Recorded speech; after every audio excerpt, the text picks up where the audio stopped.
What's up, YouTube? So, Pierce Janitor here, owner of Lex Pyerse Clothing. Y'all see the hat? You know what I'm saying? This is a custom made shirt. But I want to talk about the this video here. My boy John James, he did a really good interview, and I want to break it down, discuss it, add some 2 cents to it, and see what y'all think. Let's discuss this down in the bottom.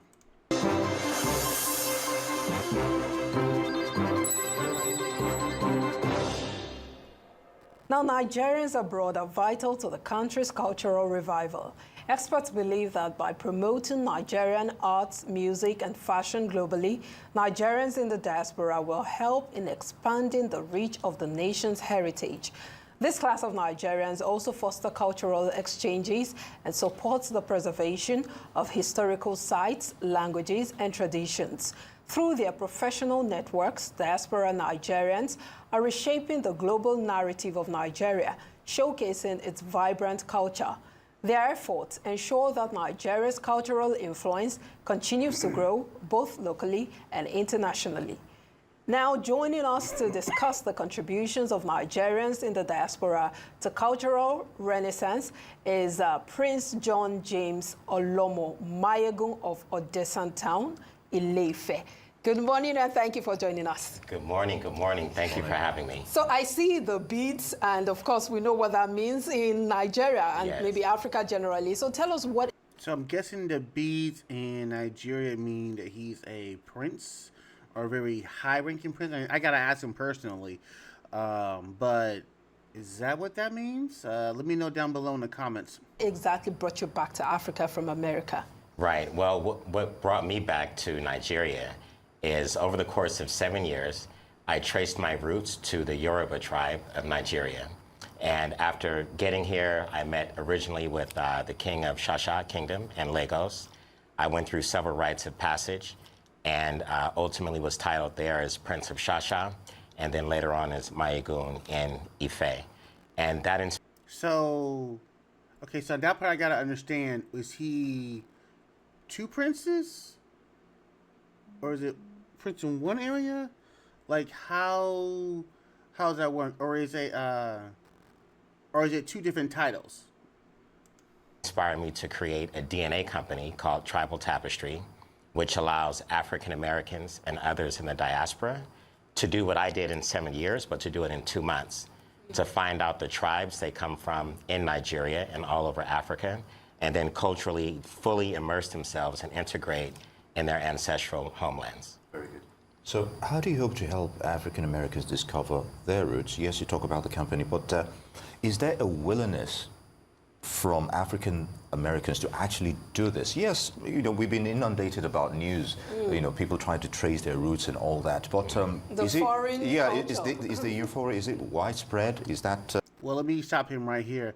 I'm trying to do that, and I may actually get his brother, my brother's service here, John James' services, because I have an idea of where I'm at, but I don't know where I am on the diaspora. Like, I just now found out where my one of the slave masters, who was part of my lineage, I found they were from Kentucky. And I have a suspicion that there may be another slave master that was part of my lineage that was somewhere in Tennessee.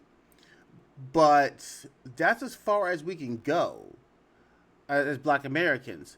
So to be able to go all the way back to Africa. Now, the crazy thing is I won't be able to find out my exact ancestor, but at least I know what tribe I came from. That could be very beneficial to me. Is this something they are willing to do? Yes, they're very excited about it. They're very willing to do it. Many of them want to come back home. The challenge is, where is home, right? And so that's where Tribal Tapestry comes in as a DNA company. Most DNA companies will say, you come from this region in Africa, Ghana, Sierra Leone, et cetera. Yeah. We're able to say, this is the tribe that you come from, right? And with that type of technology, it makes them more enthusiastic and excited to come home. But also, Nigeria and other countries have to open their arms and welcome them home as well. So it does make me want to do that more. 'Cause I mean, and that's part I'm trying to understand. Like, okay, so I know I come from, let's just say, for example, I come from the Yoruba tribe, like you come from. Does it really matter if I come from the Yoruba tribe or the region of Nigeria? I guess for me, I guess I answered my own question where I guess I would want to know more information, the most information possible, sure. But also, what's the real advantage besides, the emotional, not fit, the emotional satisfaction of knowing where I come from, which tribe I come from? What other benefits would that come from that? I'm really curious to know that. Now, honestly, I'm going to do this anyway, and maybe I should have him come on with me to discuss this. But, yeah. Good. So now covering that you're a Yoruba man, although I know there's still a lot of, catching up you have to do because I still hear a lot of the accent. Yes, Even in yes. pronouncing the Yoruba words. Yes. You can pay me anyways. I can do some, trainings. Deal. But I'd like to know how it's going on, the learning of the culture, the food, and all of the... That's the funny part, too. That's right. He would have an accent, huh? I'm not... It's so weird. Like, I got to understand that part. Because now I'm understanding when you go to another part of the world and you say their language, you would say that in a American or California... In my case, California accent. So, I guess I would have an accent when it's weird. Because I'm listening to him, and I've talked to this brother for years. I don't know him to have an accent. I don't. And then it's funny hearing them say, yeah, he have an accent. Okay, that wasn't important, but moving on. Cultural heritage in the Yoruba land. Yes, it's going very well. Yoruba, did I get it right that time? Yoruba. Yoruba. Yes. Okay, Yoruba. Okay, Yoruba. So you got, and that's why I didn't want to say his whole name yet, because I remember Nigerians, they say all the syllables. Like, if I remember correctly, any given Nigerian language says all the syllables. There's no silent letters. There's no hidden, all the letters mean something. All the syllables mean something. So Yoruba. I probably said it wrong that time too. It's a complex language because you can take one word and say it with 5 different tonal marks, and it has 5 different meanings. And it has tone. So the tone changes as well. Okay. So I'm not going to learn this in 5 minutes, is what you're telling me. Got it. But I enjoy it. It's an odyssey. It's a challenge. The spirituality is what I embrace the most. In fact, my Babalawo aligned me with my Ori, Obatala. And once that happened, everything fell into place in terms of my mission in life. Obatala, that energy deals with the creation of humans at their highest levels, right? And so with Tribal Tapestry, that's what we're doing. Okay. We're taking Africans in the diaspora and allowing them to step into the highest aspect of themselves through DNA. So is he just allowing them to tap into the highest self only through DNA, or are you also adding the spirituality as well? Maybe I misread that. Because I know you're getting the spirituality, I get that, but is that part of the package, is what I'm asking. Very good. Now, talking about cultural renaissance here, we have specifics. We have the Osogbo festival every now and then. I'm sure you've heard about that. Being taken, to take place, I think annually, every now and then here in Nigeria. And then you see quite a number of, African Americans and even people from Cuba, as far as Cuba and Brazil and all these other. Because if I remember correctly, Cuba and Brazil, they also have a lot of black in them as well, because the Spain and Portugal brought them to Brazil and Cuba. So South American. So what does that tell you of the linkage of trying to, enhance cultural acceptance? Yes, it's a modern era, but still you have that culture still there, vibrant, and people are still tapping into it. People are still tapping into it. When I talk to African Americans or Afro-British, right, they talk about the infrastructure in the U.S. But here in Africa and in Nigeria, we have infraculture, right? It's that soft power that brings people back home. It's that soft power, that infra culture that influences the diaspora through music and food and dance and clothing. I mean, We need to look that up. What is infra culture? I never heard that term used. So we're gonna ask Google real quick before we go any further. What is intro culture? No, not intro. What is intro culture?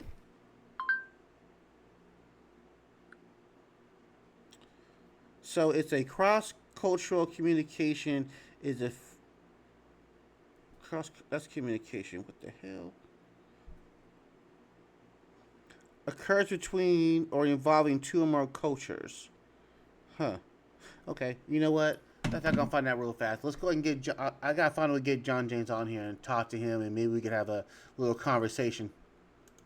right now, it's a trend in the U.S. for white people to have weddings that are based in Yoruba-themed weddings. Yeah. What white people are having Yoruba style weddings? I mean, y'all trying to colonize everything? Come on, man. You know, we never thought something like that would happen, you know, so there is a big push to come back. I was recently at the Ipata Carnival a couple of weeks ago, and thousands of diaspora are coming back home, you know, so it's the time is now. So let's talk more about your DNA company. How does it work? Is it the same method as when it comes to getting the paternity of a child? What is the process? How does it work? How expensive? How affordable? Are people, warming up to it? Yes, so we have 745,000 genetic markers in our database. So if someone were to take a DNA test, we can match them to which tribes they come from in Africa. I have a big focus on Nigeria because 30 to 50% of African Americans actually have Nigerian DNA. So we seek to eliminate this concept idea of African American and enable people to say, instead of saying, where do I come from? We want people to say, I know who I am. So we want those in the diaspora to be able to say, I'm Nigerian American, even though I was born. So that's an interesting question I got. So if I find my roots and I find out that I am Igbo or Yoruba, can I actually say, hey, I'm actually Nigerian American?